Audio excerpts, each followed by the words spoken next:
আসসালামু আলাইকুম। আরও একটি নতুন দিনের নতুন একটি ভিডিও নিয়ে আপনাদের সামনে হাজির হয়ে গেলাম। আমি মিশু। দেশ এবং দেশের বাইরে কাছে বা দূরে যেখান থেকে বসে আমার এই ভিডিওটি দেখছেন, আশা করছি সবাই ভালো আছেন। আল্লাহর রহমতে আমরাও আলহামদুলিল্লাহ বেশ ভালো আছি। তো আজকের ভিডিওটা রান্নাবান্না থেকে শুরু করে দিয়েছি। তো আজকে হচ্ছে রান্না করব, ডাল রান্না করব, আর হচ্ছে আলু বেগুন দিয়ে পুঁটি মাছ দিয়ে একটা তরকারি রান্না করব। তো ডালটা সিদ্ধ করে নিয়েছি, আপনারা দেখতেই পেয়েছেন। আর এখন হচ্ছে ডালটা আমি বাগার দিব, এজন্য এখানে পেঁয়াজ ভেজে নিচ্ছি। পেঁয়াজ ভেজে নিয়ে তারপর হচ্ছে ডালটা এখানে আমি বাগার দিয়ে নেব।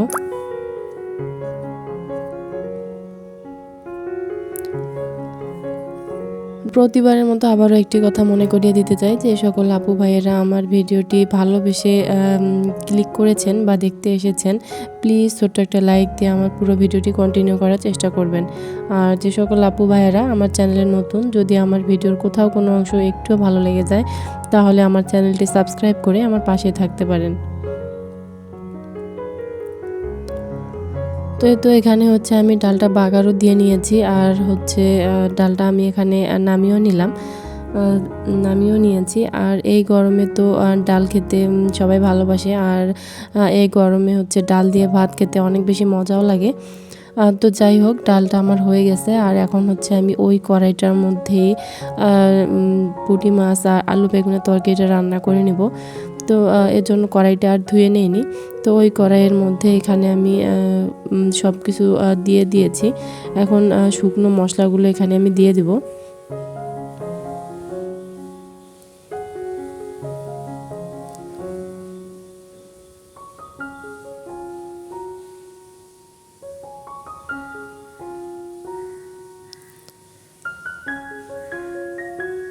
তো এই তো সবগুলো মশলা এখানে আমার দেওয়া হয়ে গেলে তারপর হচ্ছে আমি মাখিয়ে তারপর রান্নাটা করে নেব। তো এখন সারা দেশে যে পরিমাণ গরম পড়েছে, আর অনেক স্থানে তো হচ্ছে বৃষ্টিও হচ্ছে, অনেক জায়গায় বৃষ্টি হচ্ছে, কিন্তু আমাদের এখানে এখনও বৃষ্টি হয়নি। তো আশা করছি খুব তাড়াতাড়ি বৃষ্টি হবে ইনশাল্লাহ। তো বৃষ্টির অপেক্ষায় আছি, দেখা যাক কি হয়। তবে আজকে একটু রোদের তাপটা একটুখানি কম। তো এর আগে যত বেশি রোদের তাপ ছিল, আজকে রোদটা একটু হালকা, মানে তাপটা একটু কমেছে আর কি। তো দেখা যাক কবে বৃষ্টি হয়।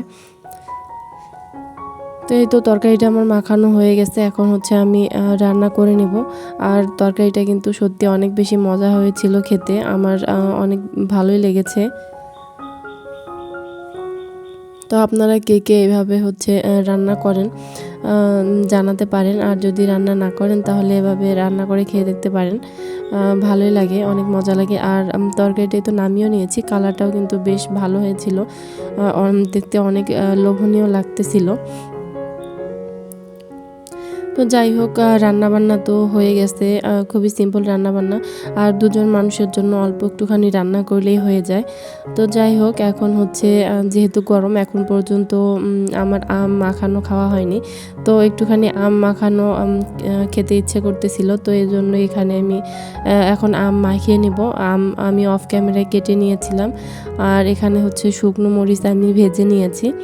আর এখন লবণ দিয়ে তারপর হচ্ছে শুকনো মরিচ ডলে আমটা খুব ভালোভাবে মাখিয়ে নিব।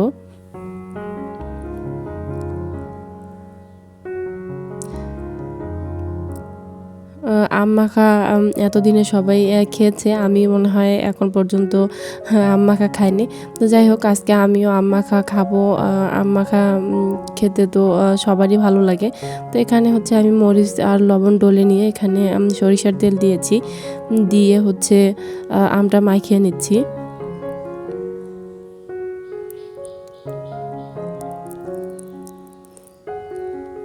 তো এই তো আমটা মাখিয়ে নিচ্ছি, আর এখানে আমি একটুখানি খেয়ে দেখেছিলাম, অনেক বেশি টক, এত বেশি টক যে আমি খেতে পারতেছিলাম না। এর জন্য পরে আবার এখানে একটুখানি গুড় দিয়েছি, যাতে একটু টকটা কমে আর একটু টক ঝাল মিষ্টিও হয় আর কি, তাহলে খেতে অনেক বেশি মজা লাগবে। তো এর জন্য এখানে আমি একটুখানি গুড় দিয়েছি। গুড় দিয়ে এভাবে গুড়গুলো হাত দিয়ে ভালোভাবে ভেঙে তারপর মেখে নিচ্ছি।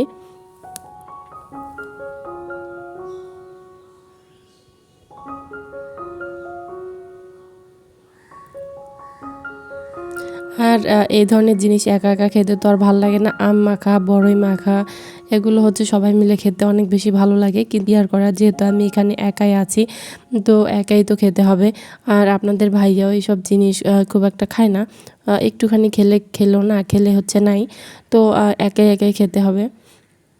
এরপর হচ্ছে দুপুরে খাওয়া দাওয়া করেছি, এরপর আর কোনো ভিডিও করা হয়নি। এখন হচ্ছে সন্ধেবেলা, আকাশটা বিকেল থেকে অনেক বেশি খারাপ ছিল, আর এখন বৃষ্টি এসেছে। আলহামদুলিল্লাহ আলহামদুলিল্লাহ। গরমটা এখন অনেকখানি কমেছে, অনেকখানি কমেছে। অনেক ভালোই মোটামুটি বৃষ্টি হয়েছিল, আকাশও ডাকতেছিল, মানে বিদ্যুৎ চমকাচ্ছিল। তো যাই হোক, আমার আজকের ভিডিওটা কেমন